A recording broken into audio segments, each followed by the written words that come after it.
The Canes have had the system, and now they have the skill.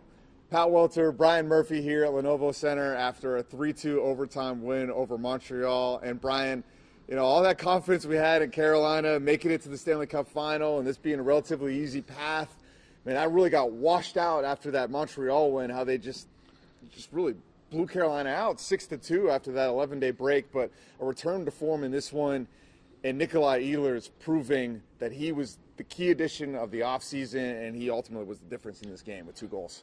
Yeah, he signed a 6-year, $51 million contract in the offseason precisely for moments like this. This is a team making their 4th appearance in the Eastern Conference Final since 2019, and what has been one of the things holding them back is not enough scoring punch, that one guy who can go win a game for you.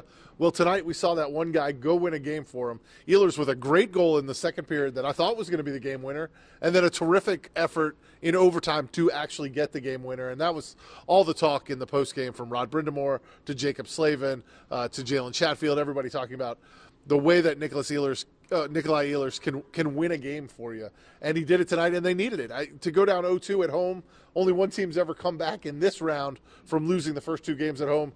I don't think this Carolina team would have been the second, so they really needed this one. Yeah, absolutely. Like, you hate to use the word must win. It's so overused, but that stat kind of says it all, right? And the Carolina needed this, not just because of to win this series, but just for their whole, like, brand and mission. Right? Like, if they lose this series or got blown out again in the Eastern Conference Final, you would have to kind of question the blueprint. But then that's where the Ehlers thing is such a key piece, right? Because the blueprint is a little bit different. Like, the Canes are not stupid. This Eric Tulsky is quite literally the opposite of, what is it, 27 patents. The guy's doing nanotechnology, things that are way more advanced than hockey before he did this. He's well aware of what this team needs, but you can't just manufacture skill out of thin air. And the Canes have been, you know, in the playoffs now 8 years in a row. You're not getting these top draft picks. And you go through Montreal, that's who a lot of these guys are. Your Cole Caulfields, your Slavkovsky, and all the skill that this team has. And they're able to acquire Ehlers in the offseason. And those goals are not the product of the system. They're just outstanding individual plays. And it was awesome to see, and it kind of restores your faith in this whole thing going forward. Yeah, I mean, had they lost this series, and look, it's not over yet. There's still may have lots to happen here in this series. But if you lose this series after the way you lost game 1 and you lose game 2 and you go out in 4 or you go out in 5, I think changes would have to be made. You would probably have to trade one of your core pieces, maybe try to bring in something. You'd have to tweak the system. But I think a win like this, getting back to your system, showing that, look, if we play the way we're supposed to play, we can play with these guys. And then your big offseason acquisition, you know, delivers 2 goals, 2 go-ahead goals, including the game winner. I think it's confirmation that what you're doing is working. Mm-hmm. Now we'll see how the series plays out. But I think the Carolina Hurricanes, Caniacs, everyone feels a lot different right now than they did after game 1. Yeah, Ehlers was obviously the highlight, but the story of most of the game was actually the system working. When we have a game where Montreal scores 4 goals in the first period in game 1 after that long layoff, which was just like shell-shocking to see as a fan and for the Kings even to play in the game. But in this one, they get back to form, and midway through the second period, I think Montreal only had 3 shots in the game.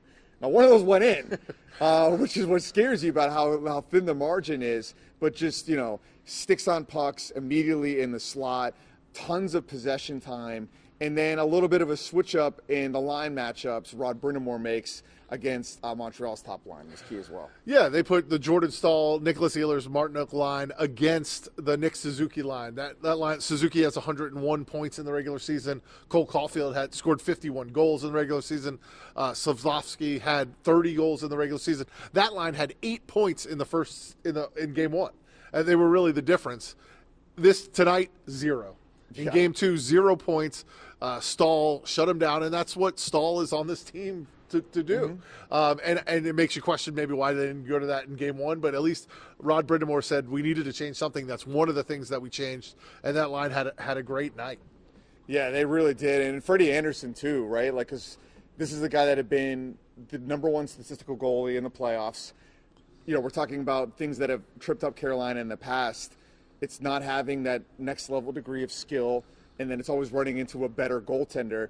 And Freddie, through 2 rounds, had been the best goalie, albeit he'd only played in 8 games because he played so well and so did the team in front of him. And in this one, you kind of restore your faith in him as well. Rod sticking with him through all of game 1, which I think was the right call when so many of those goals weren't his fault, right? There were 2 are in the slot, 2 are breakaways. And in this game, most notably, like as good as Freddie played, I asked him what he thought the difference was, and he's like possessing the puck. Like he didn't have to face a lot, but he did make a few key saves.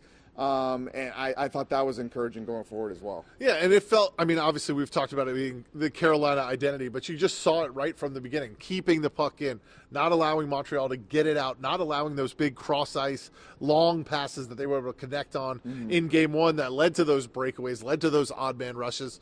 Every time someone got a puck in the Carolina zone, it felt like there was a defender right there, a stick in their way, couldn't really showcase the skill that Montreal is known for, and that's how Carolina has to play it. Even though they played a great game, Carolina played a great game, they played exactly the kind of game they want to play, it still went to overtime, which I think shows you how close these two teams are and the skill that Montreal has. One of the interesting things when it goes back to Montreal, Brind'Amour won't have the last change, and so he won't be able to match up the Stahl line against the Suzuki line every single time because Montreal will have the final change when the games are played in Montreal. So a lot of interesting chess matches, I think, in this series, but at least it is a series. Yeah. Montreal wins this one. I think, we're writing the obituary already. Yeah, I think like the line matchups were interesting. I thought defensively the Canes overall were really good. But where's the second line been? Like that was the story like through the first 2 rounds.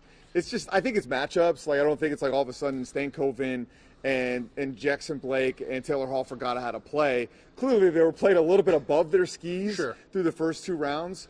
But like through the 2 games here, me and you were watching the press box for like the 4th line. Again, Eric Robinson, 2 goals so far in this series, though one of them is a tip. But still, he's on the ice for it. It's his goal. It's his credit. So I thought that's interesting. And also I thought the top line, Svechnikov, Sebastian Aho, Seth Jarvis played well again. Jarvis got the goal in the first game. I thought they made a lot of impact through this game. So it's one of those things like the Canes are a 4-line team. Sure. And Montreal is more of a 3-line team.